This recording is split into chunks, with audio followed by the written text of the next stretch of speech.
listening to the Scoop Slam Podcast. Hello, everybody, and welcome back to the Scoop Slam Podcast. We're back once again, and I'm sad to say it's not an enjoyable episode. It's not a happy time. It's a sad day in the low income, low cost of living state of Alabama. As we're coming to you on January 10th, 2024, and Nick Saban, the greatest football coach of all time, has retired. And we might not be a football podcast, but we are residents of Alabama, and this is like losing a family member. So, yeah, it just kind of ruined my whole mood for the night. But we're going to press on for the fans. We got our weekly review, the return of the weekly reviews. We're going to be going over SmackDown, Collision, and Raw from this past week. Next week we'll include Dynamite, but just the way it fell, it didn't really work this week with our new recording schedule. But before we get too far into anything, as always, I'm one half of your hosting team, team. All right. Micah, and as he just spoke a minute ago from the heavens, it's Ryan. Yo, Micah, man, it's a sad day to be here. And the Scoop Slam Podcast. I wish we could come here with national title under our belts, but no, we got eliminated in the playoffs, and the GOAT Saban is stepped down, and it's just a somber day here on the Scoop Slam Podcast. We're going to power through for old Saint Nick. Thank you for 16 years of greatness. Surely be missed.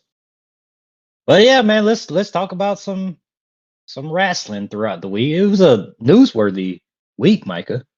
Yeah, we got one thing to talk about specifically in the news, but man. I thought about it the other day. I honestly don't think that I've ever watched a non-Nick Saban-led Alabama team, because it came in 2007. I was 5. So, literally my entire fandom has been Me too. Nick. Yeah. And so now it's like, man, what? I don't know what it's like if Alabama don't win 10 games a year. As sad as that is to say, you know what I mean? But, as you mentioned, it was a newsworthy week, so let's go ahead and go with the most dominating headline, as I'm sure you all know. This is from SE Scoops, fellow Scoopers. The headline is, Tony Khan targets WWE's Jinder Mahal in latest Twitter tirade. Now, I'm sure most of you saw this on Twitter, or, were at least exposed to this a little bit. It began when Raj Giri, is that how you pronounce that? Yeah. I like Raj. I listen to his podcast. He's there. Well, he tweeted, these guys do have history. Seth Rollins defeated Jinder Mahal in the tournament finals to become the first NXT champion. And he was referencing the Seth Rollins Jinder promo back and forth or whatever from Raw. So, the USA Network promptly responded, what was the cage match rating?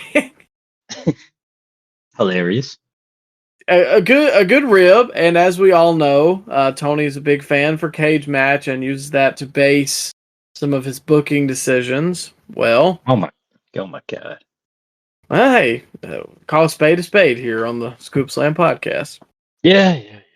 He tweeted, because as we'll get to a little bit later, on Collision, Hook called out Samoa Joe. So he tweeted, a double standard. Hook, 28-1 career record on a winning streak, calls out the champ. A logical challenge sparks online outrage. Jinder Mahal has lost every single match he's been in for the past year and immediately gets a title shot. Where is the rage? Hashtag AEW Dynamite tomorrow on TBS. So, that was straight up not like... Okay, so some of it was obviously fueled, but that wasn't a direct reply to the USA Network. He just threw that out there. So I'm guessing something pissed him off because they because they didn't get any outrage.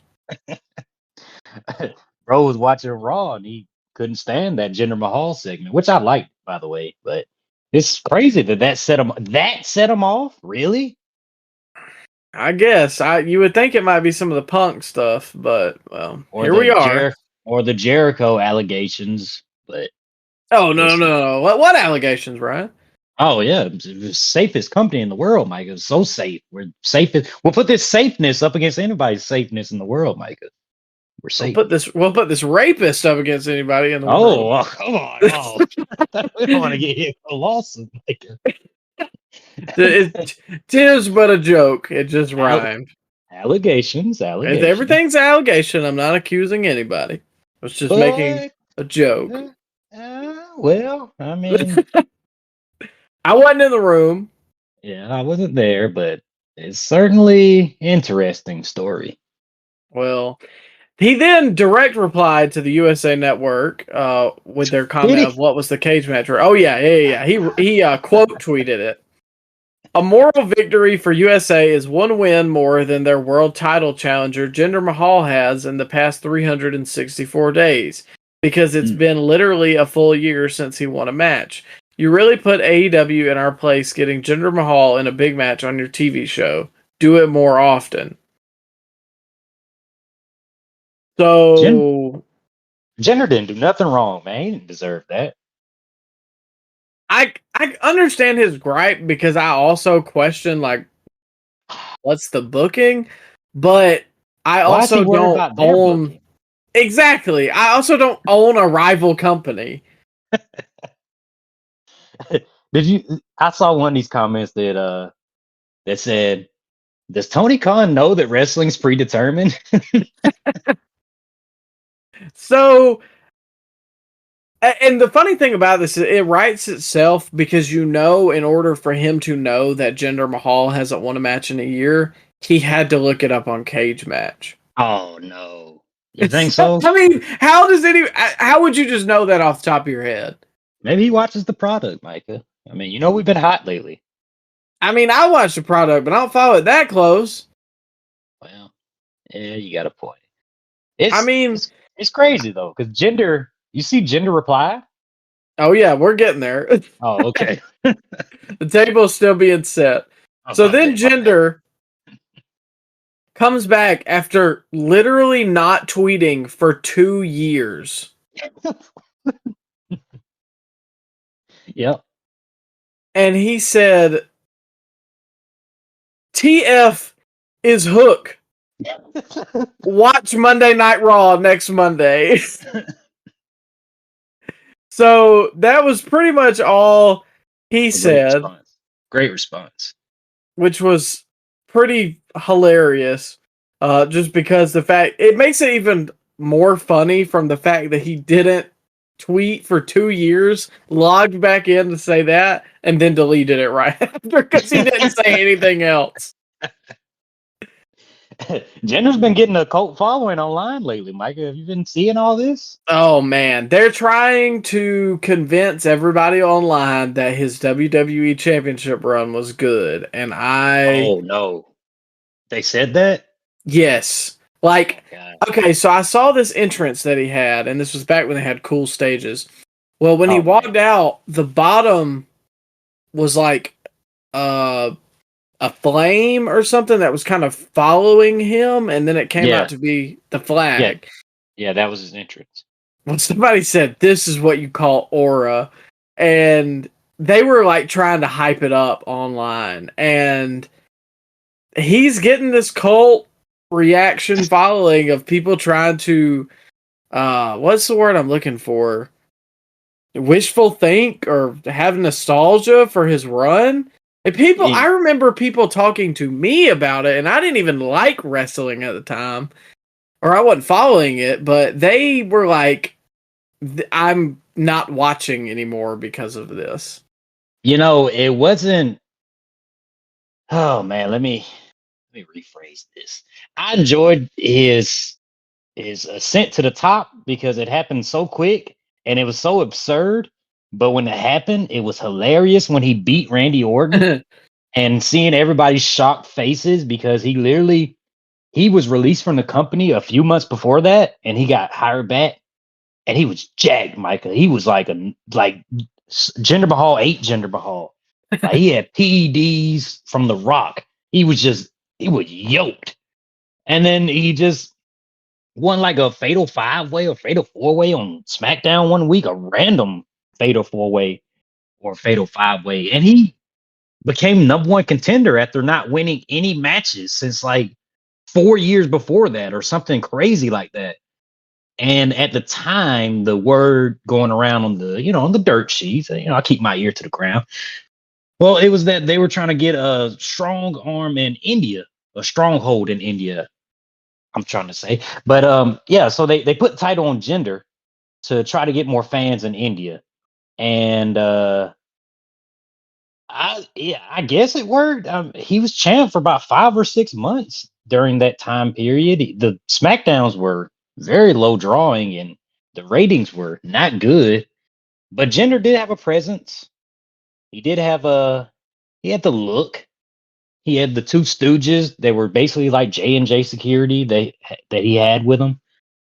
But yeah, his reign was not great overall. It was kind of weird that it lasted so long, actually, because he beat Shinsuke Nakamura at SummerSlam. When And did he Shinsuke have was actually popular. Yeah, because that was around the time that him and AJ had that match at Mania, didn't they? Wasn't that the same year? No, it was before. It was the year before that. So he lost he lost to Jinder on pay-per-view like 2 matches in a row. And then he won the Royal Rumble that next January. And then he lost to AJ at WrestleMania, which Shinsuke has had a bunch of start and stop pushes for a long time now, which I'm sure we'll talk about Shinsuke later. But yeah, Jinder Mahal beat him 2 times on pay-per-view. Jinder Mahal pinned Randy Orton on pay-per-view. So the fact that we have to justify Jinder having a title shot. Doesn't it happen in boxing or UFC? A former champion can just get a title shot if there's no challengers up to the challenge, Micah. Doesn't that happen in UFC? You can't see like a go ahead. I'm sorry. Well, I was gonna say like they typically had to have won their past couple fights. Like I don't think. Well, I say this. I could be wrong. I don't think Conor McGregor could walk in right now and get a title shot because he lost like 3 in a row. Same with like who else is a former champion? I don't know off the top of my head, but if you lost like another fight after a championship fight, usually you got to get your win back. But I mean, so what about when Brock Lesnar won the heavyweight title? This is how far back my UFC references go, Micah. But yeah, he just walked into the company and got a title shot his second match, didn't he?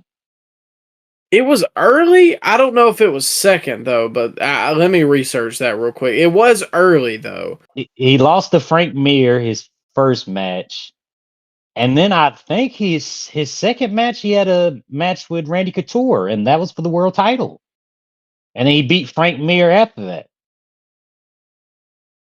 Am I misremembering this? No, I mean I think you're somewhat along the lines of, like I said, I don't know that I wasn't into UFC that much at the time, but the only other thing I could maybe justify that with was Brock. No, he had 4 fights by then. So his first match was not with the UFC, but it was something else. So he was 1-0. He came into the UFC, lost to Frank Mir. Then he beat Heath Herring.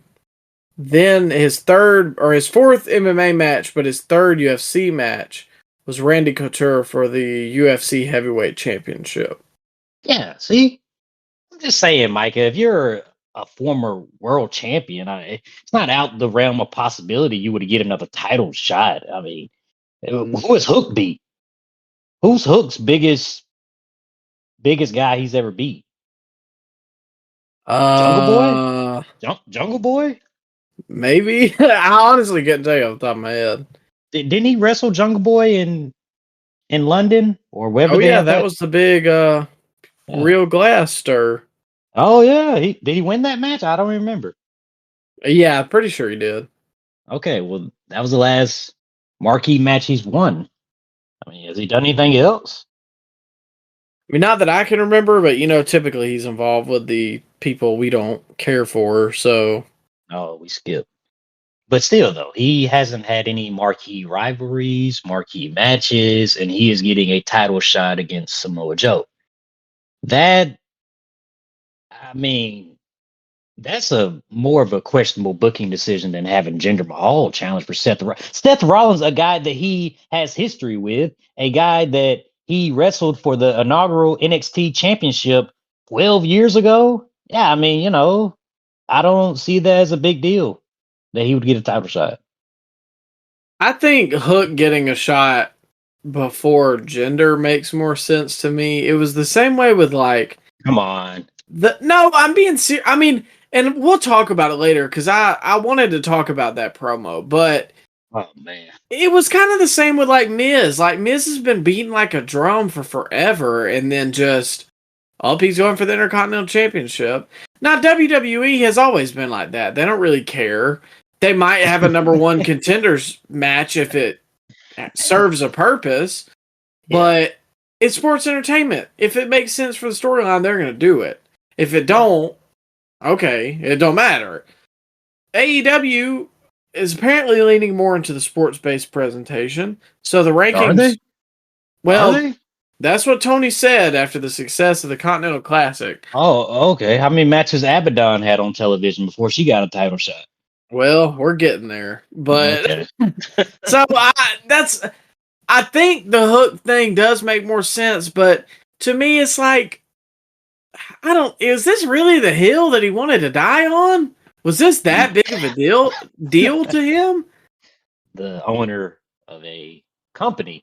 You think he would have better things to do throughout the day? Well, speaking of a high-ranking official in the wrestling business, let's move to another. Oh. Eric Bischoff then quote tweeted his double Eric. standard post with a clown emoji. And Tony Khan then replied with a GIF or GIF or however you feel like pronouncing it. It has a G, so it's GIF to me. Yeah, valid. It says it's got a woman and she's got a cigarette or cigarello or something in her hand, and it says, "Get out of my sight, you miserable has-been." That was all he said. Well, then a fan posted, again, a fan. Tony forgets that he literally gave Abaddon a title shot after being off AEW TV for over a year. The same exact situation as Jinder. Bischoff noticed that post and he replied to Tony Khan. He said, "Hey Tony, is this true or is this a bot?" Which I thought that was kind of an underrated response.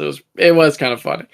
So Tony then replies, "No, not true at all. Abaddon returned to AEW. Then they won a 4-way match on TNT against other great wrestlers, keyword great, to earn a title shot." Hey. Which is ding, which is completely different than someone going a full year losing every match they're in, plus getting a title shot without a single win. Which is ridiculous, because what did she do before the Fatal 4-Way match? She wasn't on TV. We're running circles to make a point about people that none of them technically belong in the title picture. And we can't forget about Daniel Garcia not doing anything of note, but all of a sudden can challenge for the world championship. Yeah. So it's wrestling. Like, I get it. If it was my company, I would have a ranking system, but it's not my company. So ultimately, he had it. I know, but then they had FTR be number one contenders for 5 months without a title shot because it didn't fit the storyline. And it's the same. Like, everybody's making the same point, but trying to argue that their point is right. It's what you want to do. You have the pencil. So if you want to make it make sense, sure. If you want to have Jinder stroll out there challenge for the championship, sure. It's stupid, and I don't think Jinder should be in there. But, like, it's WWE. Who you got? You didn't really have anybody else. He rubbed shoulders with The Rock the week before, Micah. Got a lot of traction online. Capitalize on the traction. Keep it rolling with Jinder. Just seen And now, Miz in there before him. and now Jinder's going to be the biggest baby face on the roster next week because of all the online chatter he's been having. So I think Tony Khan did Jinder a favor. And you know what? He did. Tony Khan calling Eric Bischoff a has-been. That same has-been you could have checked to multiple times. Yeah, okay. Yeah. Well, that's Eric Bischoff tweeted something after that said when they had him on AEW, it said groundbreaking former TV executive, and so Bischoff retweeted it and said groundbreaking has been, and that just cracked me up. So to round this out, Tony then or Bischoff then replied, "Oh kid, my reading comprehension skills are wizard-like. By the way, that was one of Dave Meltzer's wicked comebacks whenever he'd get called out on his BS. Coincidence, or are you really that deep?" And then it was just a whole mess. I think Bischoff is stupid for like trying to dog somebody for taking shots at WWE because that's literally all WCW did. But one of their most different. That was different though. How's it different? They on air said, "Oh well, Mick Foley's going to win the title. That'll put butts in seats," and that killed them. They were actually beating Raw, though. They were actually beating WWE. They took the water coolers out Titan Towers, Micah. WWE was down bad in 95, 96 because of Eric Bischoff. Well, I'm just saying, Micah, it happened. When has Tony Khan ever took it to WWE? Well, he did when he signed Bryan Danielson and CM Punk and Adam Cole, but that didn't turn the ship around, Micah. WWE didn't have to close down shop after that happened. They just retooled, reloaded, and they pretty much got all the guys they want back from that CM Punk, Daniel Bryan, Adam Cole, Aleister Black, Andrade. They're pretty much getting all the guys they want back right now. So did it really do any good when he made all those signings? Well, I'm saying it could have. It should have. And it did for their ratings for a little bit. They were doing over 1 million. They beat NXT, made them go to another night. But since then, where are we at? And I'm not trying to say that AEW's failing. They're going to die in 3 years. That's not what I'm saying. But ultimately, the worst case scenario for AEW's survival was Triple H taking power. That is the turning point that will be studied for years to come. 5, 10, 15 years down the road. That will be a talking point.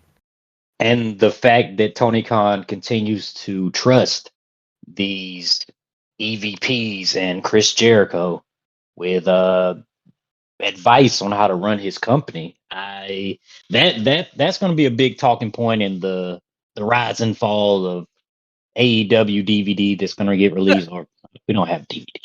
Still, you know what I'm talking about. Well, I get the point you're making. I'm not saying they're going to fail, but what I'm saying is their worst case scenario happened, and instead of looking at, what you had in your hand, they screwed around and wasted one of their biggest stars in Punk. They have consistently shot themselves in the foot. And while I think some strides are being made to improve, WWE is insanely hot. When we started this podcast, what did we say? WWE has no stars. They have no momentum. Nobody feels like a big deal except for Roman. And now they were at the point that they didn't even need to bring CM Punk in. They have so many stars. Yeah. And they're about to sell out 2 nights of WrestleMania with no matches announced. Yeah. And they really don't have a ton announced for the Royal Rumble, except, obviously the Rumble match, but they... Two Rumble matches.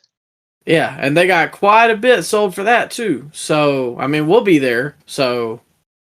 It's crazy, though, that some USA intern got Tony Khan so worked up. And ultimately helped their business. And what was supposed to probably just be a joke tweet, it probably will do a bigger rating now when Jinder comes out there than it would have. Do you think it's just a small minority online or a loud minority online that's behind Jinder, and he'll get no reaction when he comes out next week?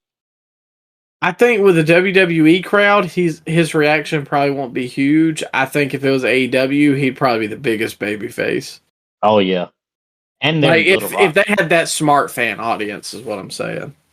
They're in Little Rock, Arkansas too, so I doubt any of those guys. There's probably some hardcore fans over there, but definitely I thought no. you were going to say some hardcore other things, but Well, beside the point. Point is, it's not Philadelphia and Arkansas, Little Rock.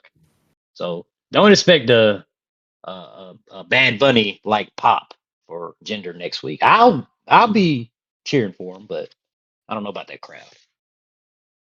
well, let's move on from the rumor mill. We got a show to do, huh? Yeah, we got something else to talk about. Some actual wrestling, not just some arguing. Well, SmackDown was last Friday, as it has been for the past 20 years.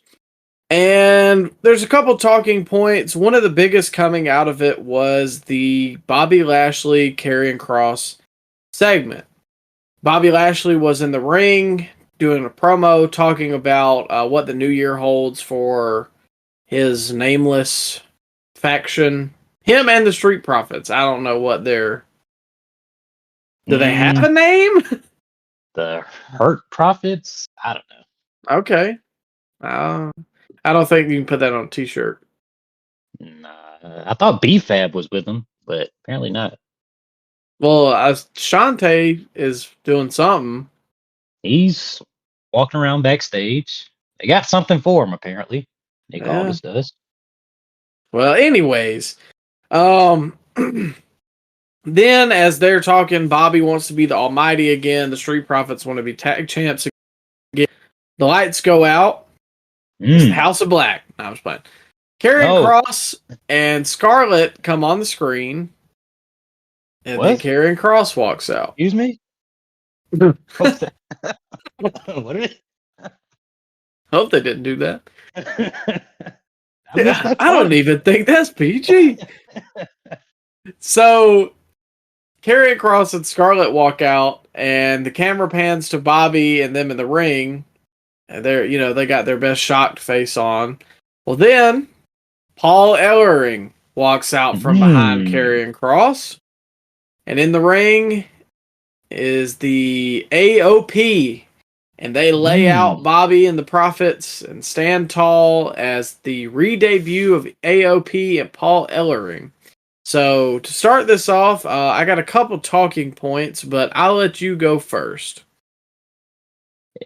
You know what? Find you somebody that believes in you, like Triple H believes in Karrion Kross. Because how many times are we going to go through this with this guy? They are hell bent on getting this guy over, man.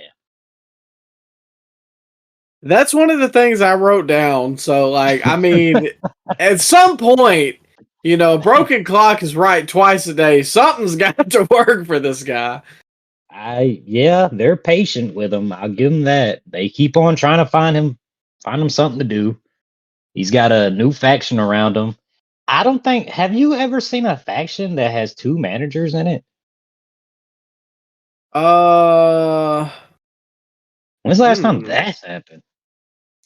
Well, the Dangerous Alliance had... No, wasn't there a faction that had Cornette and Heyman? Or am I misremembering that? Well, the Dangerous Alliance did have... No. Cornette was in a faction with Mr. Fuji. Yeah, that was it. Yokozuna, and they had somebody else with them. Not sure. I think it was just two managers that Yokozuna had. I think Jim Cornette was his American spokesperson. Yeah, and Mr. Fuji was technically his manager. But I think it was just... Yeah, he just had two managers. But still, though, Micah, when's the last time a faction has had two managers? Not that I can remember off the top of my head, which, you are the famed historian, but... It's weird. I think the Dangerous Alliance had Heyman and what was her name? She ended up being Marlena for Gold Dust. Oh, Terry Runnels. Yeah, but I'm pretty sure it was him and her managing that faction. Because I don't think WCW had women's wrestling at that time. I don't remember her being a part of WCW. And what was that, 91? 90? Yeah, I think so. I'm pretty sure that was her, but anyway, that's besides the point. It'll be an interesting dynamic. I feel like Scarlett's going to be exclusively with Karrion Kross. So, AOP is good depth for the tag division. So, I don't hate that. I'm a little hesitant on buying stock on this group. I'm a little hesitant because I've seen what Cross can do, and I haven't been impressed at all in any of his incarnations. NXT Cross, Bald Cross, whatever he was doing when he came back with the clock. I haven't. Have you, Micah? Has he won you over? Not really. I mean, I think Bald Cross is better. Bald Cross. Well, you know. Yeah. But I don't know, like, Is it? Is it it's better? and not by a country mile, but it's something about him. I think to me, he doesn't have the face of somebody who has the gimmick that he has. Wow, this just shot me back. Where is Dexter Loomis? Oh, I saw a report on him a couple weeks ago that says that he's still under contract. They just have no storyline for him, which is it's hard. It's hard to get over a babyface, silent serial killer type. So I think they shot themselves in the foot with that. Well, I mean, yeah, you got a point, but I think Loomis honestly would be better in the Cross role with Scarlett and the AOP because he looks like this just serial killer, like you said. Cross to me just doesn't strike me as a guy that has that ruthless intent. He's not necessarily. I mean, he's got like 2002 Triple H body. There's just nothing. His mic work isn't great. There's nothing that wins me over with him. I think this can work. I don't know. I don't like the spookiness aura that they're trying. I don't know. I hope it's not going to go down that route. But Cross, all those vignettes they shot with him always kind of look like the House of Black. Yeah. They're imitating each other. Yeah, it's too many guys doing the same things. Well, that's another reason I think Ellering might be good for the group. This was one of the things I wanted to hit on because he is somebody who can talk on the mic, and that is like much needed for Cross. Mainly, obviously, he was already with the AOP. They need it too, but I mean, I don't know. I like the pairing. I'm interested to say the least, especially as much as Triple H tries to put into him. I'll see where this goes. He is not going to stop until he gets Cross over, and this might be a losing battle. They need more heels. More heels. It could have been hokier too. You got to give them that. And one more thing before we move on, I do enjoy how they're just not gonna. They completely changed course with Bobby Lashley because he was supposed to be a heel a couple weeks ago, but the fans would not boo Bobby, so they just changed course and just made him a babyface, which is what you always should do. Always ride with what the crowd is, ride the wave of the crowd. And when Vince was in charge, that was a hard thing to do because he was pretty stubborn. I mean, I agree, but I wanted them to be heel because I wanted to see that side of the Street Profits. And I definitely see your point. I agree with you that they should go with what the crowd wants in that sense. Instead of trying to force, a square peg into a round hole. But I don't feel like they ever did anything to solidify them as heels. And that was the problem. You know what I mean? They never gave them a reason to boo anybody. Or didn't they beat up the LWO a bunch of weeks? I mean, sure, but it wasn't. It was just like I don't know. If you have a pull apart brawl, it's like well, they just have issues. They didn't like leave them laying in a puddle of their own blood. They beat up Rey Mysterio, Micah. If you can't become heel from beating up Rey Mysterio, the crowd is not going to boo you. I don't know. It just, to me, they still were always riding that line of like, are they heels? Are they baby faces? So yeah, what? I guess you're right. You know what I mean? Like, sure, they beat Rey Mysterio, but then the next week they're kind of like jubial in the backstage area. Like, they need to have an edge, and I don't feel like they had that. I think it would have helped if they had a spokesperson, like, yeah, I don't know, MVP. And I hate to say that because then everybody thinks, well, you got a bunch of black guys. Everybody just wants to make them the hurt business. That's not what I'm saying, but it's not like MVP's managing anybody right now. Yeah, maybe if they went to Raw, they probably would have been. They probably would have been better suited to go to Raw because SmackDown's pretty loaded right now. That's true, but then you got the heel Judgment Day. Well, are the Judgment Day heels? Have you seen that R-Truth package, Micah? Yeah, well, we'll get to that. But I see your point. I will follow them on this journey of the Cross faction, but we'll see how far I follow them into it. Yeah. But speaking of great managers, let's go ahead and hit on the promo of the week for me. Paul Heyman was in the back addressing his enemies. You know, like the little Eddie Kingston clip. Yeah. Well, he was back there and he listed everybody from Taylor Swift to CM Punk to Cody Rhodes to anybody he's managed near about. And I want to go ahead and say it's time in the year of 2024 to admit that Paul Heyman is the greatest manager of all time. Oh, of course. I don't think anybody's disputing that at this point. Well, a lot of people are fond for Heenan. A lot of people are fans of Cornette. Now, aside from his podcast, I know that's controversial, but you can't deny the statistics of Cornette. Same with Heenan.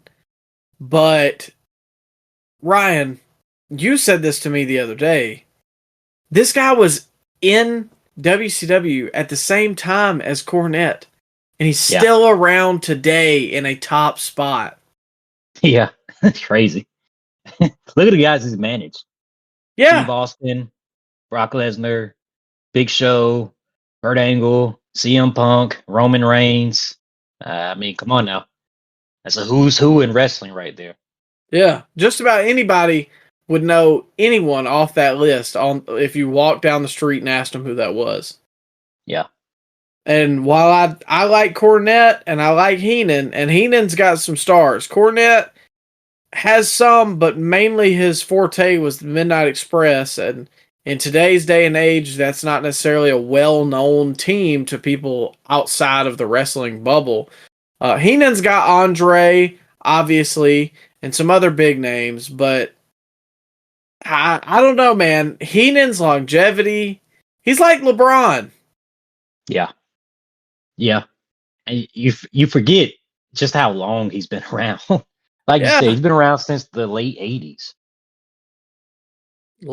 Made ECW, one of the biggest, or, one of the most influential companies of all time, came back, had a great run with Brock, goes and does developmental for a while, comes back with another run with Brock, then a run with Punk, and the guy doesn't miss. There's a couple in there that he's managed, Ryback, Curtis Axel that stunk, but that's besides the point. Yeah, I forgot about that. But yeah, he's one of the best resource WWE has. Yeah, and he got to book in WWE for a little bit too. Yeah, he did. He got to book their developmental territory. He got to book SmackDown in the early 2000s. And he got to book Raw in the late 2010s, which was not good, but you can't be great at everything. Another great line that I really liked in this promo was the two ways to get over today or make headlines was to call out Roman Reigns or date Taylor Swift. And that just tickled me because he's kind of got a point. Like, The Rock coming back to Raw beat Punk for the most social moment in WWE history. Did it? Really? It did. That's what I'm saying. We didn't have this discussion, but Rock and Roman is the main event to make. My God. So we're really doing this, huh? We're really having this match. That right there solidified it for me. I don't think it's Mania, but I think we got it. We're getting it, just not at Mania. Well, we'll see when the time comes. But yeah, it like broke that record, and I was like, "Holy crap!" Because it was I think it was faster than the Punk thing too. Well, when you got Jinder in that segment, you're bound to go. I'm just saying, Micah. He has India on his side, Micah. That's 1.1 billion people, Micah. Come on now. 1 in a billion. Satnam Singh. Hey, now what's he doing? Maybe he can help Jinder out. Oh man. Well, I like that line. Another just little snippet I liked was he talked about upgrading, and that addressed Punk returning to WWE because he was like, Punk was the original Paul Heyman guy, but I upgraded from him and went to Brock, and I upgraded from Brock and went to Reigns. So already Heyman's stirring that pot. He's laying seeds for the future, and he knows exactly what he's doing. And overall, and then I'll let you talk about it a little bit. Just an absolute masterclass of addressing everything, everyone, and putting yourself, more importantly in Heyman's case, the talent over in about 3 minutes. He made every single person that he talked about look smaller than Roman Reigns, including The Rock, including Taylor Swift, Punk, you name them. Roman looked bigger than him. And Heyman, I mean, it's promo of the week. It was 3 minutes. That was all it took. Yeah, he's the last of a dying breed, Micah. We're not going to get another promo guy like Heyman down the pipeline anytime soon. I can't really add much to it because you kind of just hit on all the key points. But yeah, Heyman, just enjoy him while he's here, because once he's gone, there's not a lot of guys that can match that kind of value on the microphone. And it really sucks because there's no more managers being made. Really? No, it's really not. Because who are a couple managers who've come up through NXT? Zelina Vega, Robert Stone. oh God, Lana, Stokely Hathaway. Dutch Mantel. Through NXT. Wasn't he in NXT? I don't remember. Well, I know he didn't come up through NXT. But regardless, outside of Heyman, Stokely didn't either. I mean, he was on the independent, sure, but he got most of his acclaim through NXT. Okay. MVP's still a manager. That's true. Technically. But don't see him. Yeah, well. Apparently Chris Jericho saw him, but oh God, saw that headline. Oh yeah, he saw him in the elevator. Well, anyways, it just really sucks because Heyman does such a great job, and like you said, it's going to be sorely missed when there's not managers like this to put somebody over. Maybe that's something Triple H can work on. Yeah, I hope so. Because, Vince never really liked managers that much. Yeah, and Triple H did just bring back Paul Ellering, so he's not against managers. It just adds another dynamic, and especially when they're as good as Heyman. Yeah, they can still work. Well, let's move on to the main event of SmackDown, and this will close out our review for that. For the number one contendership of the WWE Universal Championship to earn a match at Royal Rumble against Roman Reigns, LA Knight versus Randy Orton versus AJ Styles. They got a lot of time here, and I thought it was a really good match overall. It would end in interference, and there would be a little snippet at the end that would lead to some future stuff. But before we get to that, I'll let you go ahead and talk about a couple things you liked out of this match, Ryan. Yeah, and why couldn't we get any of these type matches when we went to live shows, Micah? Like we got gauntlet matches, and well, what else did we get on? I don't remember what the main. Oh, Grayson Waller in our main event of SmackDown.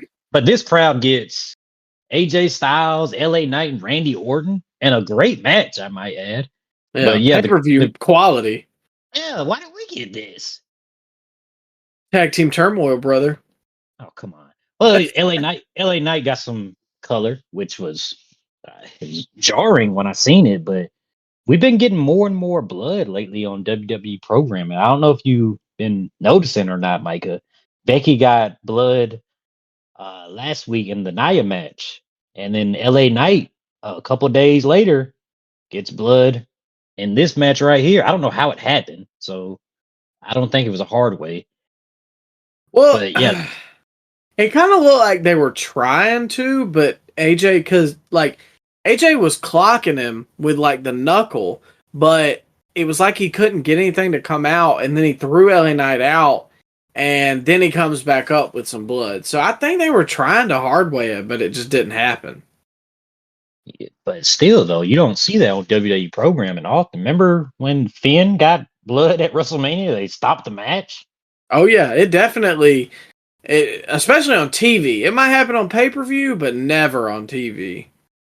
Crazy. I mean, you know, I don't hate it. It's something different. It added to the match. The crowd heat for this match, Micah. The crowd was insane throughout this match. Well, before I talk about how big the crowd was, do you think that the blood has something to do with the TKO merger? Obviously, you know, UFC is a real sport. Well, let me rephrase that. UFC is uncontrollable. What happens if somebody starts bleeding? Well, then you know that's just a part of MMA. But in the WWE, obviously they can control it most of the time. But do you think since UFC doesn't really care about blood? I mean, it wouldn't be out the realm of possibility. And just the fact that we have new leadership, like absolutely new leadership now. There's no question about it. Triple H booking this show. Can we all put to bed that Vince is somehow booking the show from behind the scenes now? It's Triple H's show. Yeah, it's finally like the Kevin Dunn release was the final nail in the coffin of like, okay, Vince is not coming back and he's not gonna do this anymore. Like TKO officially said, all right, buddy, it's time for you to, you know, retire to your home. This is Triple H's show because he's turned this boat around. Yeah. So it might be the TKO and the new Triple H guidance, but I don't hate it. I don't hate it at all. I like it. It added to the match. Yeah. And I think it's a good future element. Just that is something that can be used. And we know Triple H wasn't afraid of the blade back in his day either. Oh no. Just this match. Maybe if we switch the blood with this match into the Cody Shinsuke street fight, it would have made a little bit more sense. But you know, you can't win them all, huh? Yeah, you know, can't bat 1,000 or 1,000 every time. Yeah. But one thing I did like about this throughout the show was that they were playing video recap packages to explain how we got to this point. Career achievements. My favorite was LA Knight's package because it was running through, what he used to be and this crazy, just meteoric rise of this guy who was pretty much going to be fired a year ago. And it really, I noticed they kind of did that during Raw too with the Cody Shinsuke stuff.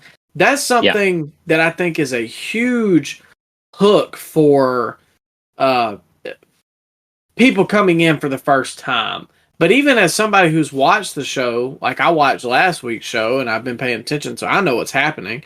It still is just nice to put together. It gives it more of a big time feel for a TV main event. It refreshes it too. Yeah. Because WWE really needed a refresh for a long time now. But the ending sequence to this match was a little convoluted because how can you throw out a match that is no DQ? Shouldn't that still be? Shouldn't the match have a finish if it's no DQ? I guess, unless all the competitors are unfit to continue forward. Oh, come on. Well, that was something. But then I like the fact that Nick Aldis didn't grab a microphone and yell out what the future match is going to be. I like the fact that he just told Heyman, and Heyman has to tell Roman, and Heyman makes that little face like, "Oh man, how am I going to tell Roman that it's going to be a fatal four-way at the Royal Rumble?" Hey, I like that ending. That was nice. The only thing, and I get it. I get why you like that because it was different. It feels kind of more real. But the only thing I didn't like about it was like Aldis is supposed to be the general manager, and he legitimately sat there while three of his top stars just got pummeled. Didn't call for security, didn't ring the bell a bunch to try and get, somebody rushed out there. Sat there, watched them beat the piss out of all three of them, then, oh yeah, Heyman, make sure you go tell Roman about this. Like, I think that could have been done, but while the security was maybe pulling everybody away, and like Roman and them started to walk to the back, and Heyman goes to walk off, but then Aldis kind of like pulls him back and is like, whoa, before you go to the back, make sure when you get back there to inform Roman of what's fixing to happen. But isn't Aldis like a heel GM? Like, why would I care if I'm a bad guy? I don't care. Beat them all up. They're all baby faces. Is he a heel GM? Because I thought he was the one talking to Roman about, like, we're not fixing to play this anymore. Like, I'm about to put the hammer down on you and your shenanigans. I would assume. Didn't he have words with Randy a couple weeks ago when Randy came back? Yeah, that's true. Yeah, I don't know. Maybe he's just calling a spade a spade. I think regardless, I enjoyed the ending sequence and I thought it was really unique. And I can't recall them ever doing something like that. This was one of the best SmackDowns I've seen in a long time, too. Yeah, it was very interesting top to bottom, even if it wasn't stuff that we necessarily mentioned on here. But I do agree. It was a very unique ending, which is something always refreshing in wrestling as a whole, much less WWE. Yeah, top to bottom, really good SmackDown. I enjoyed it. My show of the week. Yeah, it's going to be mine as well. The only other thing I did want to hit on real quick was I know the LA Knight had his match with Roman Reigns at Crown Jewel for the WWE Universal Championship, but I feel like this match right here solidified LA Knight as a main event player for a while. I think, and obviously I know they see a lot of potential with this guy, but even if he's older, being in here with Randy and AJ is not something that a lot of people get to do. And ultimately, LA Knight is what, 42, 43? Yeah. We all know that wrestlers nowadays tend to last a lot longer than they used to. Batista was about 33. They got a 6-7 year stretch out of this. I would say they could probably honestly get the same thing out of LA Knight. 6 to 7 years, hopefully as injury free as possible, but I think that Triple H is really cashing in, and this was, especially him getting color too. I feel like that was maybe like a show me what you're willing to do moment. You know what I mean? Yeah. And going back to that Batista thing, did you know that he was older than Triple H when he beat Triple H for the world title at WrestleMania 21? No, I had no idea. Yes, he was older than him. And it made it seem crap. they made it seem like Batista was the young up and coming guy that Triple H was worried about, even though Batista was like a year older than Triple H at that point. Well, I mean, it kind of seemed that way here too, though, because I think AJ is older than Randy and LA Knight, but They're all 40s. Yeah, but it made LA Knight seem like the young guy, which he does look Yeah. younger than both of them. But Yeah. but I agree once again. Show of the week, top to bottom. SmackDown is to me the one that I look forward to the most every week. You gotta watch it on mute now though, because you got Kevin Patrick there. Don't remind me about that. Well, every Friday has to come to an end, and every following day is Saturday. And you know what that means. A butchered transition. All right, I'm listening. Yeah, you're following me. Anyways, AEW Collision was on Saturdays, as it typically is. And just a couple things here. I didn't tell you to watch this, but to open up the show was Sting and Darby versus the Workhorsemen. I thought this was a nice little opener match. It wasn't too long. They were in Charlotte, North Carolina, so the people popped huge for Sting. It was really just a quick heater match that I enjoyed. I wasn't going to tell you to watch it because, yeah, I wasn't here for it. Yeah, there just wasn't any takeaways, I guess.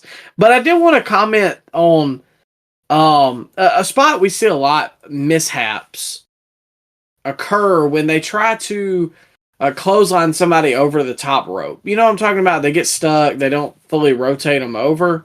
Yeah, it's a tougher spot than it looks. Well, Sting did that on the bigger guy of the Workhorsemen, JD Drake. No, I think it was the skinnier guy. It doesn't matter. He tried to clothesline him over, and the guy got stuck. Well, Sting, instead of trying to do it again, and then the guy has to jump, and it looks phony, pulled him down, and then just threw him out through the middle rope. And that was a real, professional move that didn't kill the spot. I know it was very small, but I was just like, why didn't everybody do that? Yeah, Sting's part of the old school. I'm not surprised that he is better at improvising than a lot of the younger guys. Well, speaking of improvising, I think Tony might have been improvising with this next segment. God. Yeah, as we talked about a little bit earlier. The Hook promo. I'm intrigued at the least to watch the match. Are you? You're not gonna be intrigued when you see the size disparity between these two. Because I saw a little face to face today on Dynamite, and it looked like a high schooler up against the football coach, Micah. It just it didn't look good visually. Well, I did say that. I put on here, I think Hook is a little small to be in there with Joe. A little? Micah, he's 130 pounds. Come on, man. Well, he's a submission specialist. Oh, at 130 pounds? How's it going to wrap his arms around Samoa Joe's large limbs? Girth and tonnage, as Skip Bayless would say. Yeah, it's girth and tonnage. It's going to be interesting. Do you think Hook can wrap his legs around Samoa Joe to do the red rum? No, it looked like a child. You ever have a little child that you babysit or something like that, and you're about to leave, and then they wrap their body around your legs, telling you to stay. It probably looked like that.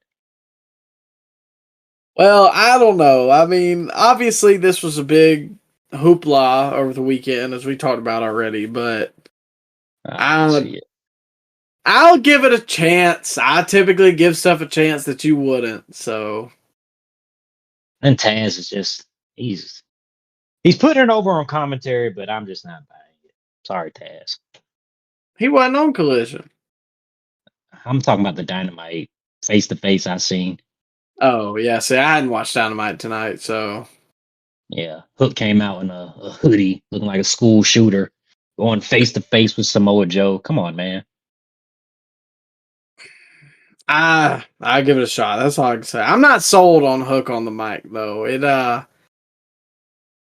I just don't buy him as a tough guy. I get the submission specialist, like judo, but He Looks like he played lacrosse in high school. Looks like he grew up on a nice part of town. Probably had a tutor in middle school or something. I don't know, man. He just looks privileged to me, Mike. He doesn't look rough and dangerous like his dad did. Yeah. And see, Taz was undersized, but Taz was like jacked to the gills. Yeah, and he looked intimidating, even though he was 5'6". He had that mean mug. Hook just don't strike me that way, but I'll give it a shot. And I gave this next match a shot too, so let's go ahead and move on. Okay. The next match was Edge versus Griff Garrison. Whoa. Adam Copeland versus Griff Garrison. Well. I wrote Edge for this whole thing. I completely forgot about that. Adam Copeland versus Griff Garrison. And Edge cut a promo before the match, and he basically butchered his way, calling it the Cope Open or something like that. Copeland Open. I don't know what he called it, but it was something where he was offering a challenge to anybody who was hungry because Christian said he's at the back of the line due to Christian beating him for the TNT Championship, which Edge made a remark about automatic rematches, which isn't a thing in AEW, and they made that very clear, so I thought that was kind of funny. He got confused. Yeah. And, I mean, overall, the promo before the match wasn't bad, but Edge just kind of... Dadgummit, I'm going to do that forever. Copeland has a tendency to bobble a little bit sometimes with what he's saying, and I think being in that environment of WWE where everything is written for you, I don't think Edge works as well on the fly like most guys. Yeah, I'm not feeling it just yet. Adam Copeland, he compared himself to Griff Garrison, and I don't see that at all. But this whole promo just fell off, man. It's like they didn't have anything for Adam to do, so they just sent him out there to do a random match against two guys that I didn't know were a tag team, and I really didn't know. I didn't know they had Maria Kanellis as the manager. Why isn't she with the Kingdom? Well, she's got some weird like MILF stable going on or something that I've seen online. Excuse me? You heard what I said. No, I don't. What are we doing in this stable?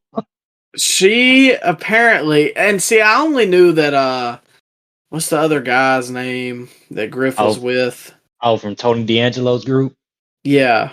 Oh, Stacks. Mm-hmm. But whatever his new name Cole is. Cole Carter. That's it. Thank you. Something like she's... I don't even know how do I describe this? She's looking for young talent to... What? Groom or something? Oh, come on. I don't know. You're making this up. No, I'm not. What? What are we doing at ROH, man? All I know is she's got this like MILF leader woman give. No, I'm serious. I know it sounds absurd, but I'm dead serious. Micah's making this up. Everybody. No, I'm not. She's trying to like get young guys. All right now.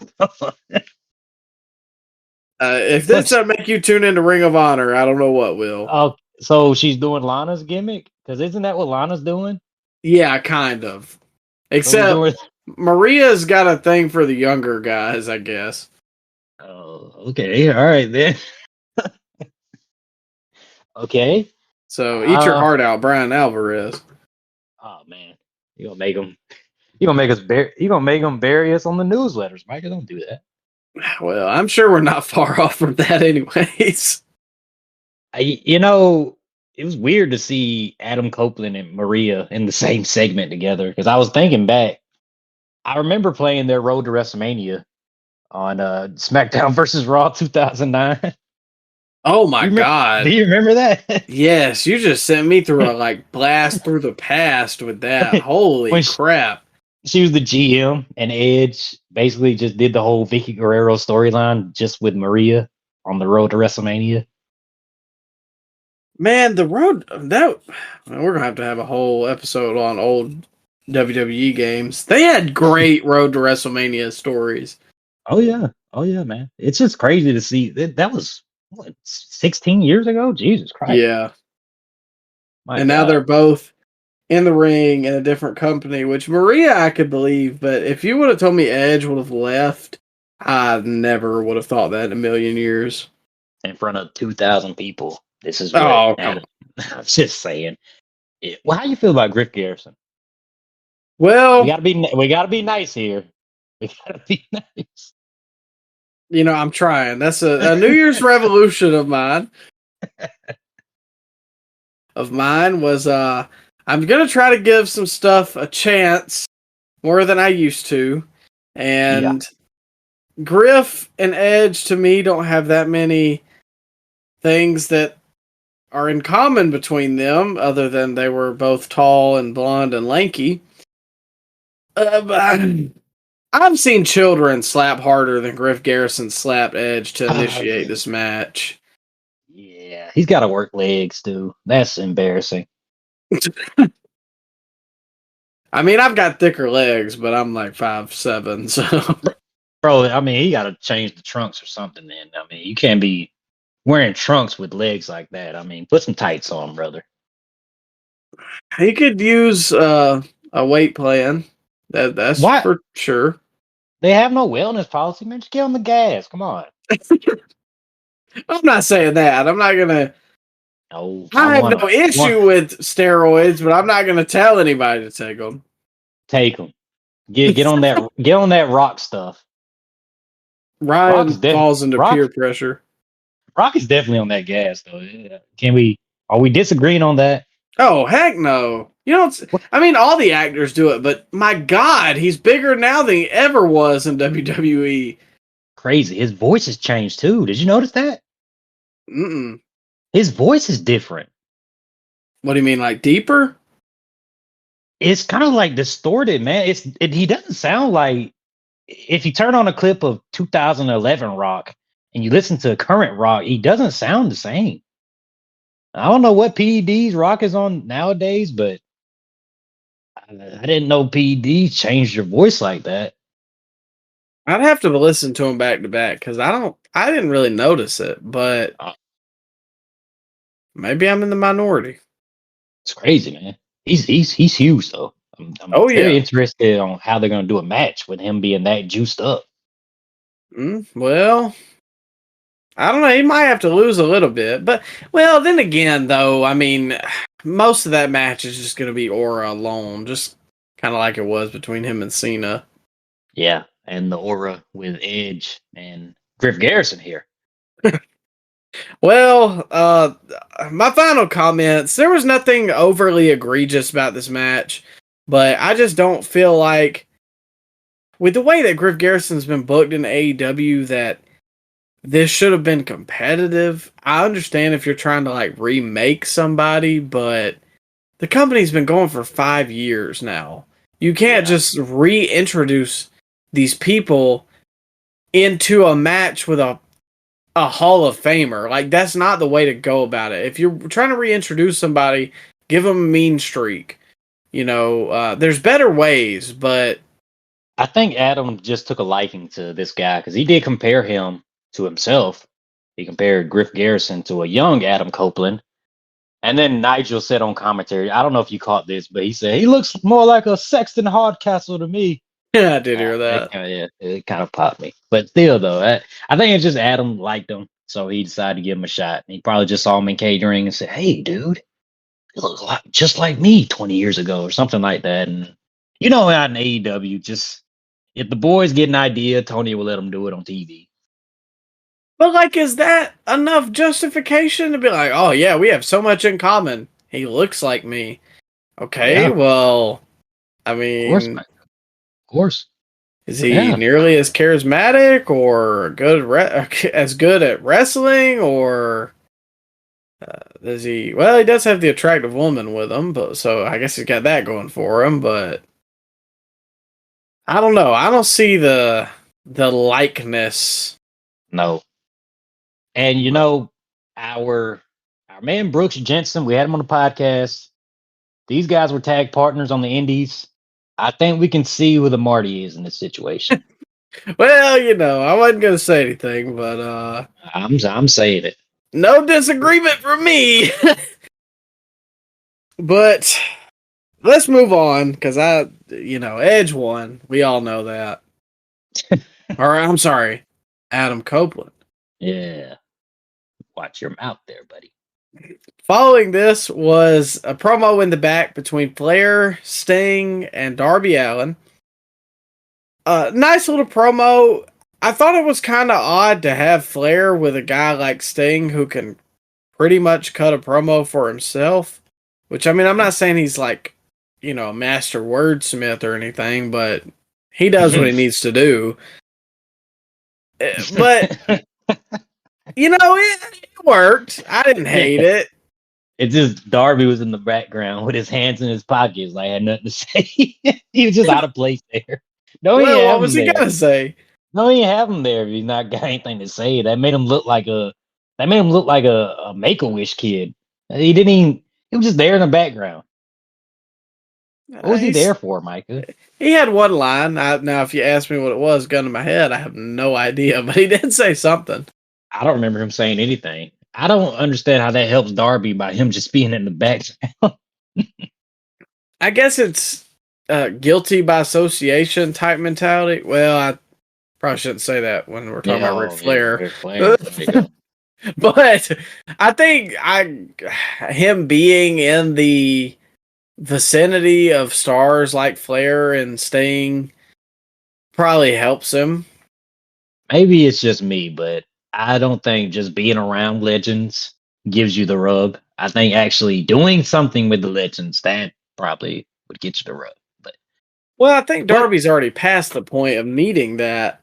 Needing the rub. I mean, him and Sting have been a tag team for how long now, and they're fairly successful.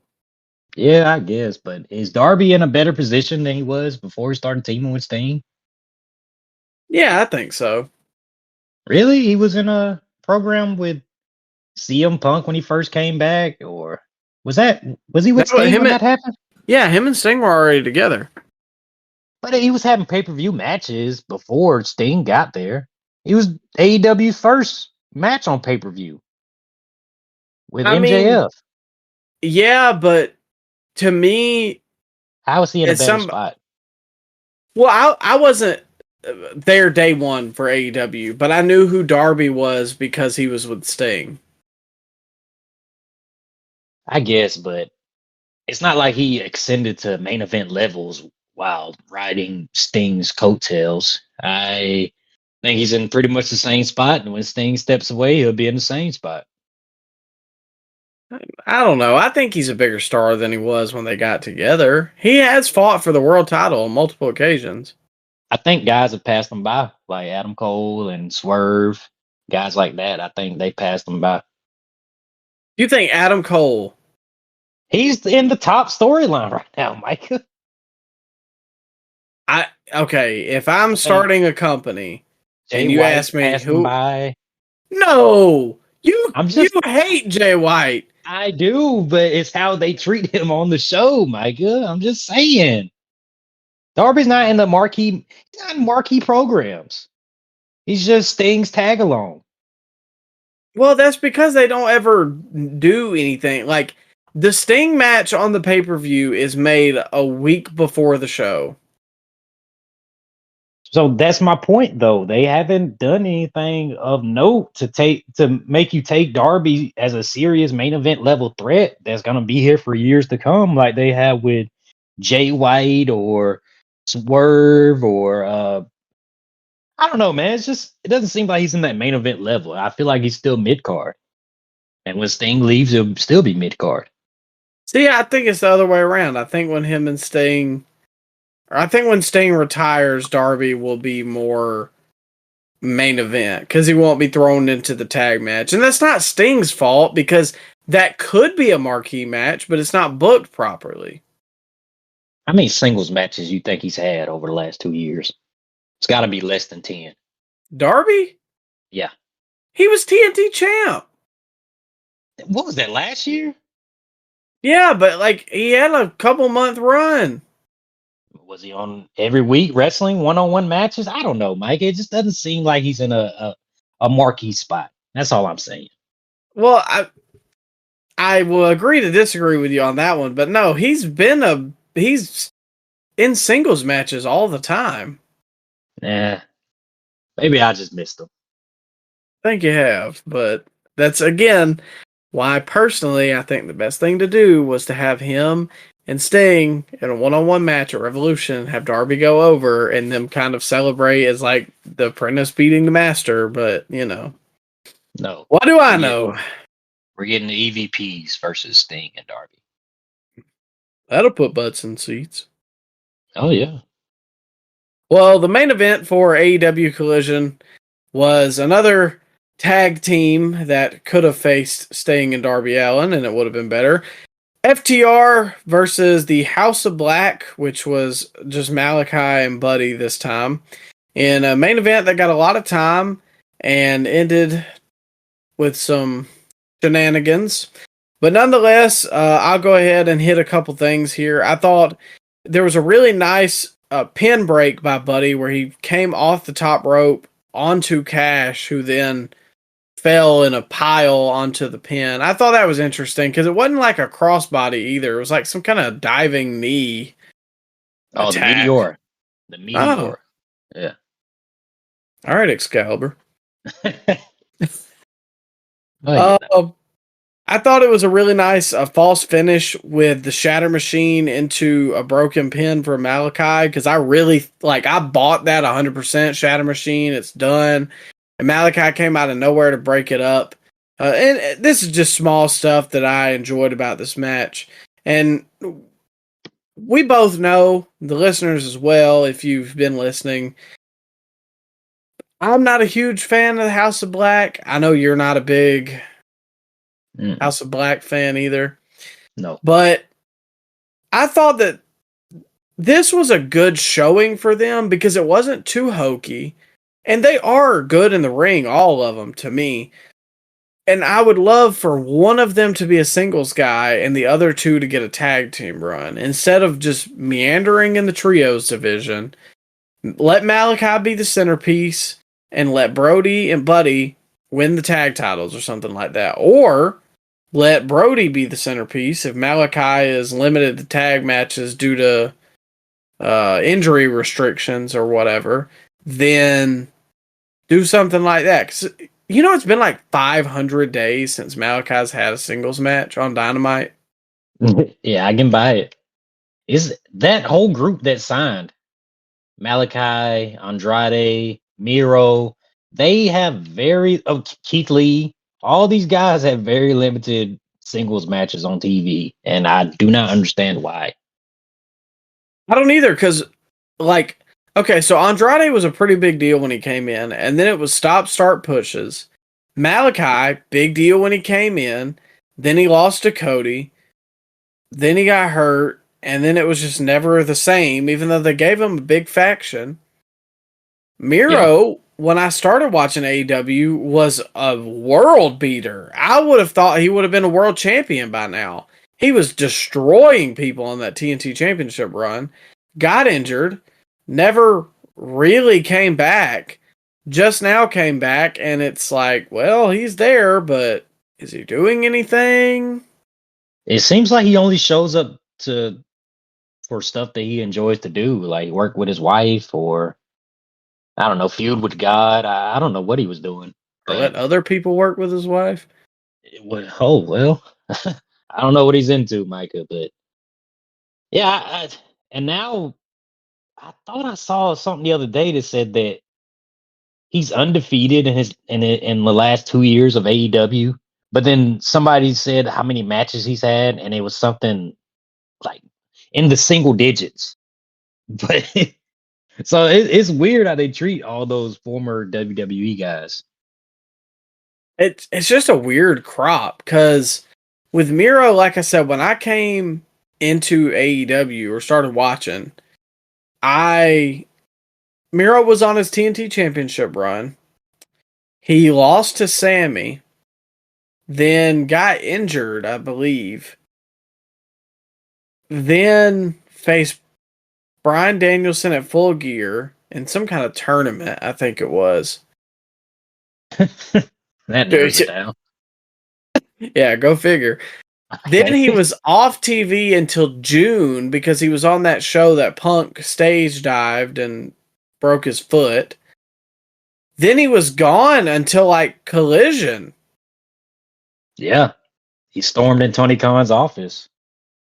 So what? I just don't. I don't know, man. Same with Keith Lee. I know he's got some health issues.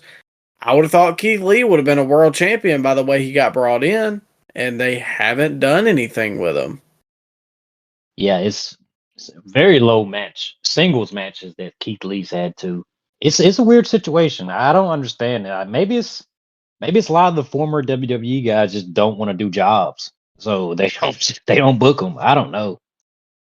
Well, I mean, again, I'm not the one handing out checks, but sorry, sir. Would you like your $500,000 in cash, or would you like it not at all? Oh, okay. Go out and do that job for me. I mean, at the end of the day, he's their boss. You don't want to do a job? Oh, okay, cool. You must not want a paycheck either. Well, he wants to be friends with them, Micah. That's fine and dandy. I'd like to be friends with a lot of wrestlers too, but if I'm their boss, that's a whole different story. Well, if they don't like you, then you can't be friends anymore, Micah. Oh. How good of friends are CM Punk and Tony Khan? And Well, I was about to say, and how well lined are the pockets of WWE right now? It's pretty lined up. Pretty lined up. I seen a clip on Twitter earlier. You know that video, or it was from one of the pay-per-views from TLC, where somebody Cena snatched the chairs down. They were hung up by the entrance, and they like all fell onto somebody. Do you remember what I'm talking about? Yeah, wasn't that on Ryback or somebody? Yeah, it said CM Punk to Tony Khan with all those monitors or something like that. You know, he said the monitors were falling on him. Yeah. It's such a safe company, but he was afraid for his life. Oh, yeah, that makes sense, brother. Yeah, of course.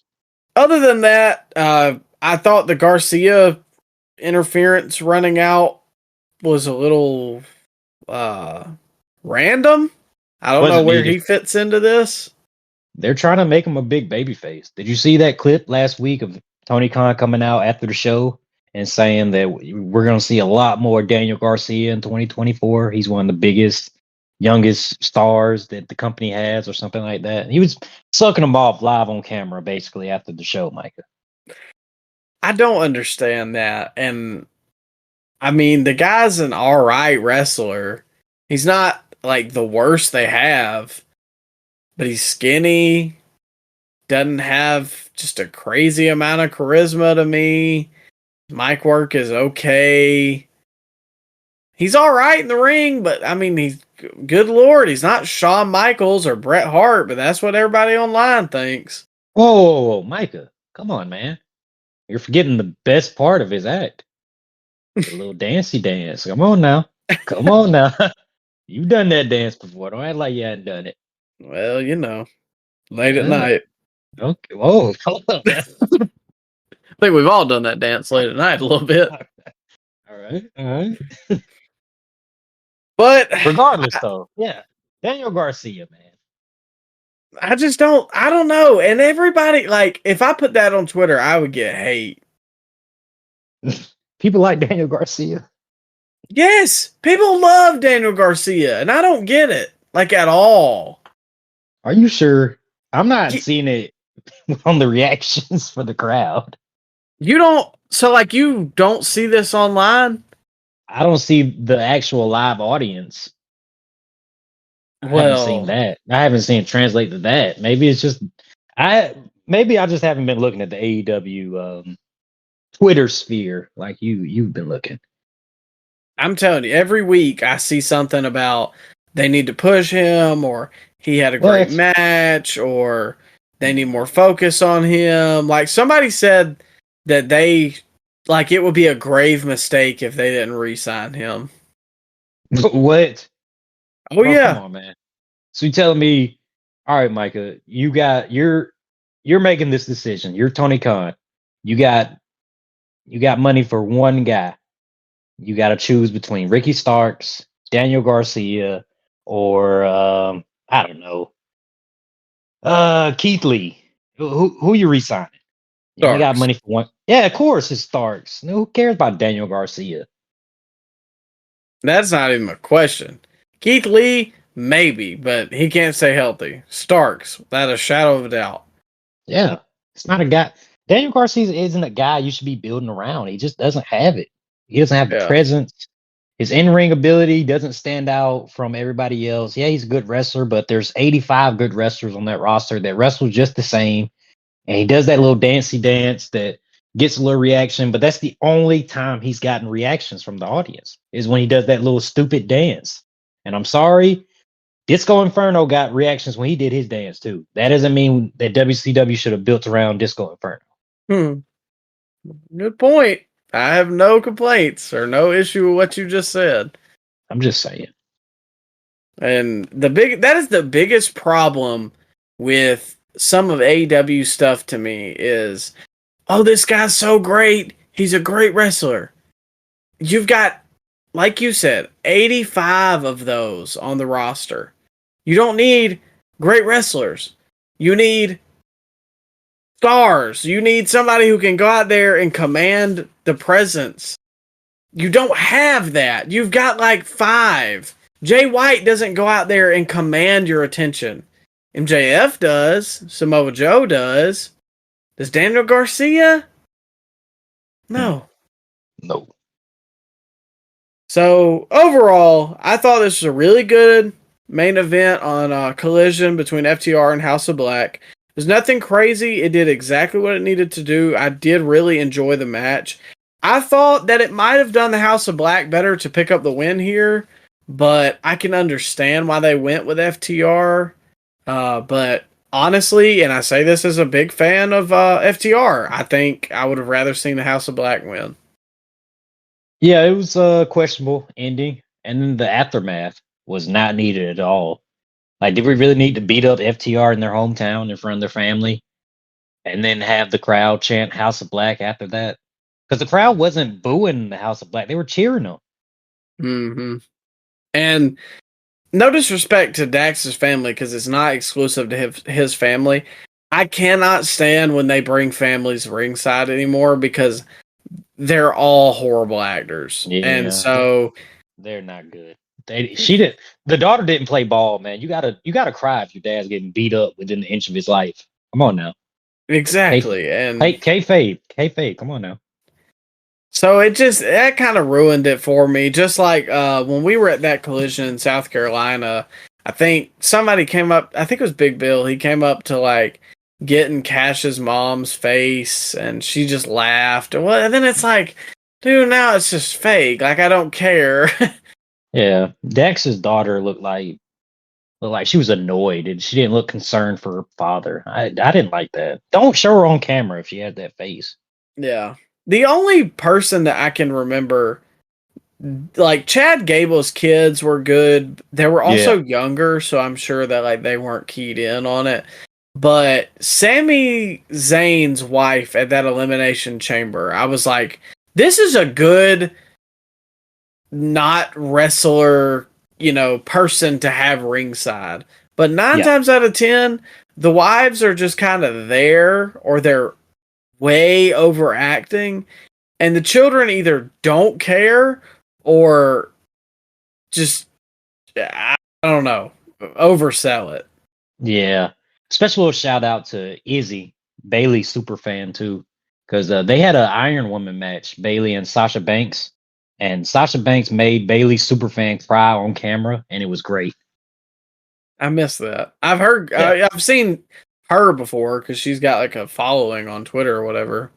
Yeah, man, that was that was some old school heel heat. She was actually getting booed in Full Sail back then. Good for her.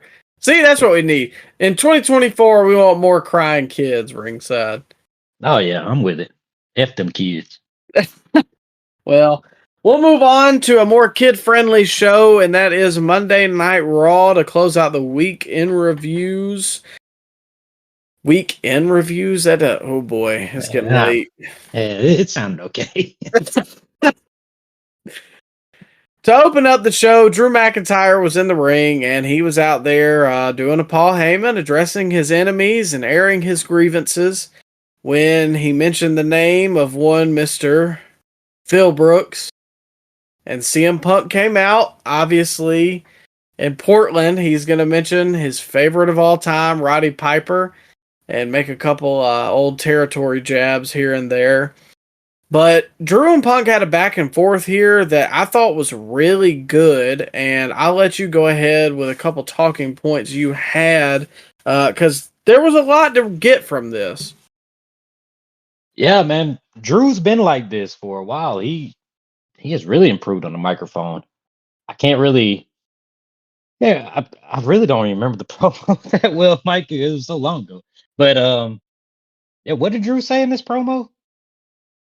Look at you. Yeah, I don't remember what happened. So basically, Drew was talking about the stuff that's obvious about Punk. Oh yeah, him being a locker room leader. Okay, all right, yeah, jog my memory. I forgot what happened. Yeah, so the old headlines that Punk would announce himself as the leader, or he was trying to be, the guy in WWE, but nobody would buy it. Nobody who's a leader calls themselves the leader because it kind of you shoot yourself in the foot doing so. And that's, to me, exactly what this run should consist of, at least to start off with. Everybody knows Punk left. Punk is a locker room cancer. He starts fights. He's a tumultuous presence, needless to say. So let's not hide this like WWE does a lot of times. They try to, this didn't happen to WWE. We're going to turn away from it. They're going into the curve, which is the perfect thing to do. It feels real, just like all the Punk stuff does. And it breathes fresh air into this show because it feels a little bit more unscripted, or just, that little bit more of kayfabe there that you can believe.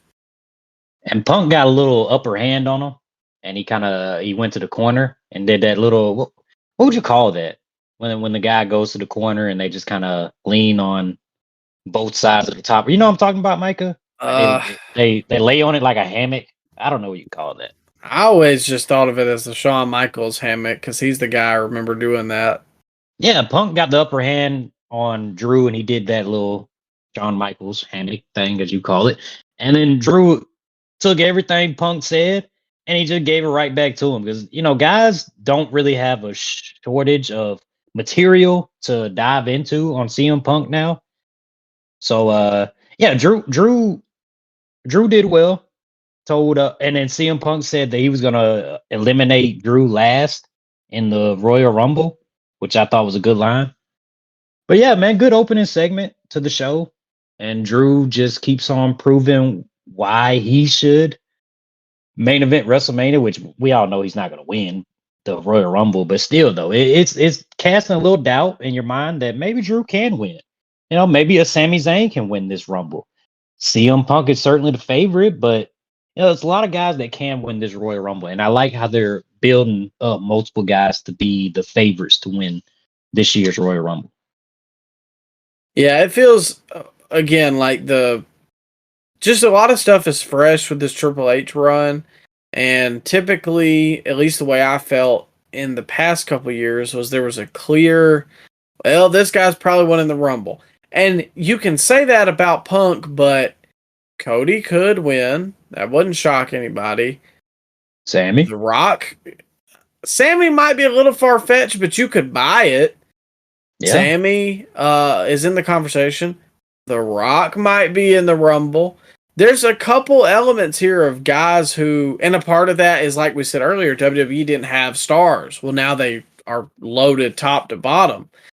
So yeah, it's not completely unbelievable to buy that Drew wins the Rumble, and that's a good thing. And we still got Damian Priest looming. He still got Money in the Bank. Yeah, Who knows? he Who could knows go what's in gonna as happen? champion. Yeah, who knows what's going to happen with that? And to round out my thoughts with it, I thought Drew maybe bobbled a couple times, but overall a good showing in the ring with probably the best guy on the mic and wrestling as a whole right now. I would consider Punk the best guy on the mic. Did Drew look 7'5" when he was standing face Yes. to face with CM Punk? I thought the same thing because Punk was looking at his chest and looking up at him. Which works, though, because it makes Drew look like a menacing heel and Punk like a, that undersized, not the typical guy role has always worked for Punk. Drew is massive. But did you hear that line where he said, "Oh, maybe I should leave WWE"? So a little nod to the dirt sheet saying that he wasn't going to renew his contract.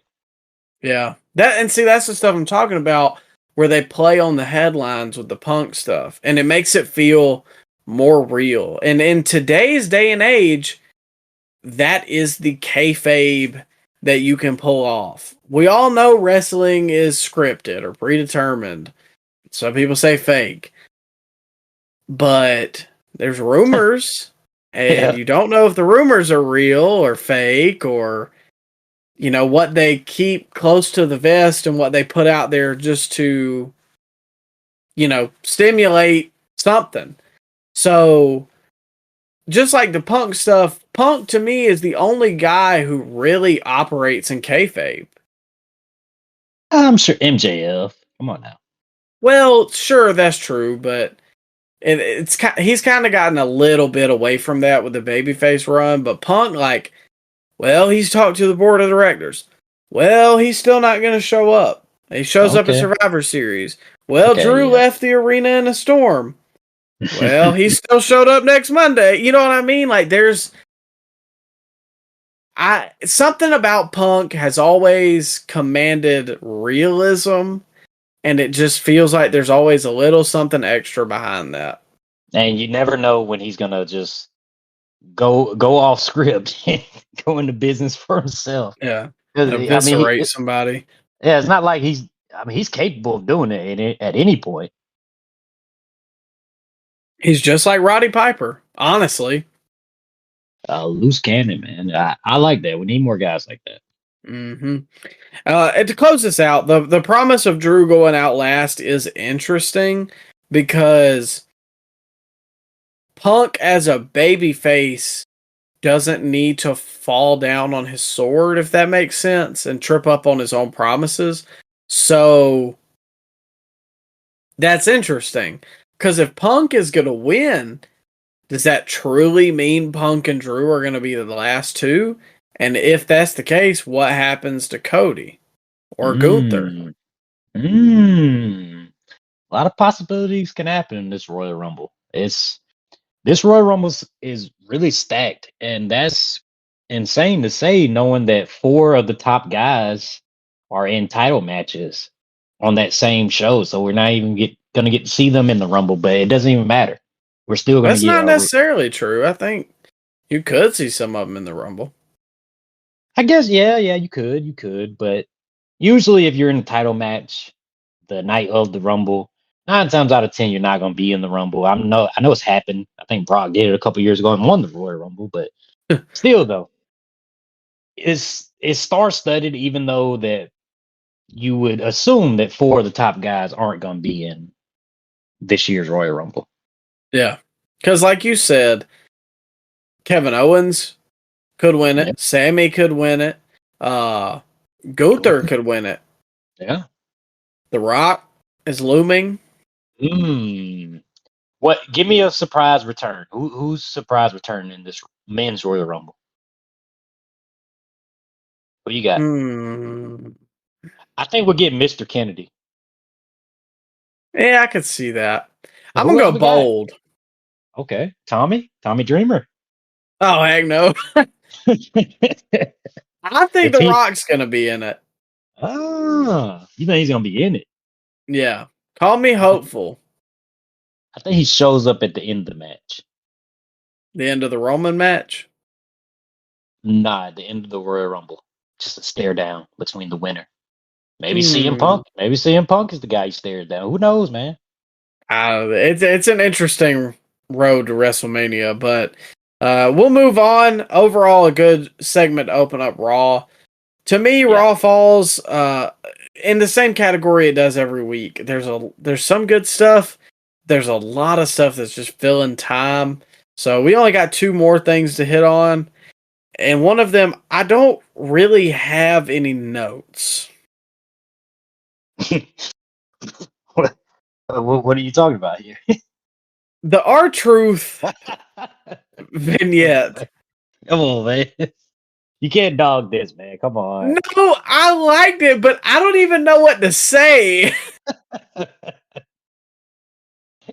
Just go out of your way to watch it. That's all you have to say. Yeah, pretty much. Like I can't even explain it, and it's so fine on the line of like this is so stupid. This is the dumbest thing I've seen. It's his And delivery, though. His delivery is great. the part that cracked me up the most when he said something about he was born and they told him one day you're going to be in the Judgment Day, and that wasn't even what cracked me up. The music started playing and then he went, and that to me, like it's something like you said, it's the delivery or the little stuff that R-Truth does that just cracks me up. I was laughing at the AI image of him looking at the doctor. Yes, or the worst one was the ones with the kids. Oh my, no, when they photoshopped the actual Judgment Day poster from 1999. Okay, yeah, that one was pretty good too. Or Tom and Nick Mysterio. If you haven't watched this segment, please go watch it. Yeah. That's pretty much all I can say about it. Like I sat there at work today after I watched it and I was like, what do I write? Like, I mean, I liked it. It was goofy, but that's expected with the truth stuff. But what do you say? He's turning Judgment Day babyface. He's Sami Zayn in the bloodline right now. That's a very good comparison. I think they're gonna turn heel when they're actually still heel by beating up R-Truth within an inch of his life. At I don't know, maybe it'll happen at Elimination Chamber or maybe it'll happen at Rumble. But R-Truth is he's gonna get beat down by the Judgment Day, and the crowd is gonna be pissed. Or Oh, we could see heel R-Truth again, smoking cigarettes. okay, I wouldn't hate that. Or we could get him costing Damian Priest the Money in the Bank. Maybe that's how you get the Money in the Bank briefcase off of Damian Priest. Because let's Oh face it, Mike. God. Well, Micah, come on, let's face it. He's not ready. He's not ready. Yeah. He's not ready. I'm sorry. This might be a time to push a reset on the Money in the Bank concept because the last two guys they've given this briefcase to, it hasn't translated well. Well, Am I lying? Am I lying? no. I think when Money in the Bank happened a couple months ago, we overlooked the fact that they didn't give it to LA Knight. And we passed it off as, well, they're delaying the moment. And that's true. But honestly, couldn't you buy LA Knight as a world champion right now over Damian Priest? Oh, most definitely. I can't buy Damian right now. Maybe And I coming think out of that Puerto Rican show, I could have bought him, but now I don't see him at that level. I think a lot of what did it was just the fact that WWE has gotten so much hotter and they've added a lot of, like, LA Knight got even hotter than he was then. AJ Styles has picked up some steam. Randy came back. Punk came back. So, like, you just added 4 guys in the LA. What in the world? Jey Uso got hotter. So I'm not seeing Priest at that level, man. So I agree with you, and I don't think that necessarily the Money in the Bank concept is outdated or finished, but maybe it just needs to be given to the right guy. Because LA Knight, I could have believed that, and he could win it. When is Money in the Bank typically? June. June, July. I think if they would have given it to Dominic Mysterio, it would have been better off. He gets better reactions than Priest does. That's true, but you can't really have him win, so he has to lose. Why not? He can't have a little run. Well, like a 3-day run, you can't You give can. him the belt for months. Why not? He could be a chicken heel, have Rhea be his heater.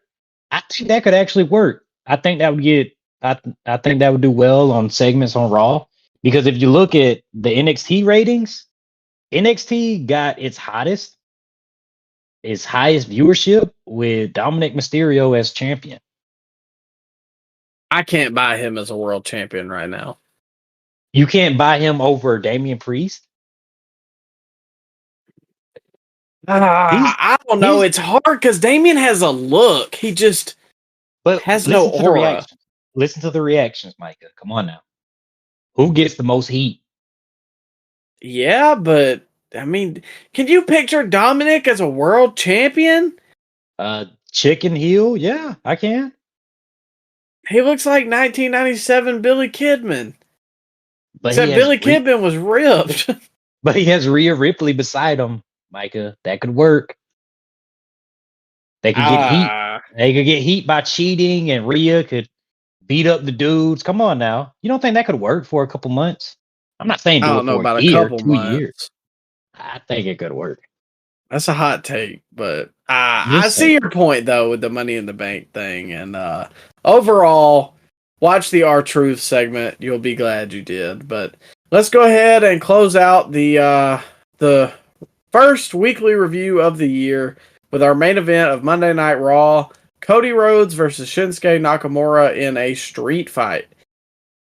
And again, with this, I didn't have a ton of notes. Just two things I wanted to hit on real quick. The match itself, nothing crazy. It was just a street fight. I mean, it wasn't a bad TV main event, but it wasn't even a street fight. They didn't have jeans on. You can't have no street fight without. Come on, I'm just saying, you can't have a street fight without jeans. That's a rule, Micah. Everybody knows that. That was just a no holds barred match. You know what? What truly is the difference? Street fight has jeans. Well, you got me there. I set myself up for that one. Just saying. But a typical TV main event that, are we going to remember it next week? No, probably not. I hate when the crowd begs for a weapon. Got the biggest reaction of the night. Well, I know, but didn't it seem like the tables were over? Yeah, it just takes away from the whole match. It's like, oh, we don't care. Pull something out and go through it. Well, how Nakamura's been treated the last 7 years of his career, Micah, would you care? Well, I'm glad you bring that up. I think that he's in a much better place now than he was in months previous. Even if he's not necessarily setting the world on fire, I think it's positive. They have improved his presentation by the backstage promos they're letting him cut and all the little artwork they're having for his matches. That was cool. I agreed to that, but the way he loses every feud, I don't see how you can take this guy serious. He needs a reset badly. I would send him down to NXT for a few months. What are you going to do with it? Like, how do you reset Shinsuke Nakamura? Well, you can have him do something in NXT for a little while and then bring him back maybe after WrestleMania. Because I can't take him serious. How many feuds has he lost? Yeah. He lost every single match. Every single important match he's had over the last 6 months, he's lost. That's probably even before then. Honestly and truthfully, since he lost the Intercontinental Championship. Yeah, man, it's been rough sailing for Shinsuke. They've improved his presentation. I'll give him kudos for that, but we can't take him serious if he's always losing. And this match, it was fine. It was there. Did you notice how the timekeeper got a name? I don't remember them ever letting the audience know that the timekeeper has a name. Yeah, I did notice it. It made it feel like it was seriously like a serious medical emergency. I did like that detail. And apparently, the timekeeper has close ties to the Rhodes family. The timekeeper's dad, he is the Shockmaster. I don't know if you remember the Shockmaster. Yeah, Dusty Rhodes, very proud gimmick that he created in WCW, the Shockmaster, and it's crazy. 40 years later that both their sons are on live television doing something. It's a cool little tidbit. I thought it was pretty cool when I seen that online. Well, you know what they say: anything that comes out of a box is over. Well, of course. I mean, as long as you don't trip over yourself, that's what's screwed up. Well, overall, I mean, just I'm glad to see Punk back, and I'm always happy to see him in the ring in any form or fashion. But just a so-so Monday Night Raw. Show of the week, definitely SmackDown for me. Match of the week, and I'm going to try to keep up with these throughout the year. For me, it's still Takeshita versus Darby from Dynamite last week. I know we didn't really review it because we kind of hit on it on our last episode, which was a holiday watch-along. But to me, that was brutal. It was like 10 minutes long, and it did everything it needed to do to make Takeshita feel big. And Darby can take a loss here and there and be all right. I agree with you. I did enjoy that one. The Fatal 4-Way was really good too, but it just didn't have a finish, so I can't put it above that Darby to Takeshita match. You mean the triple threat? Yeah, triple threat. My bad. Well, this was the first week in wrestling for 2024, so I think there's some positive things going on. Obviously, the road to WrestleMania is always a fun time, even if today was a sad day for us Alabamians. Thank you, Coach Nick Saban, and we'll look forward to whoever takes the reins next year.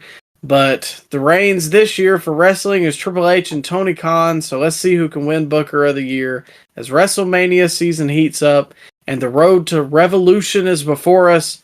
Make sure to check us out on all our social media stuff at Scoop Slam Pod. The link will be in the bio. We got a YouTube channel, Instagram, Facebook, Twitter. Like all that stuff for exclusive updates of when we upload or if there's any delays or anything. And make sure to take care of yourself. Thank you for listening and have a good one.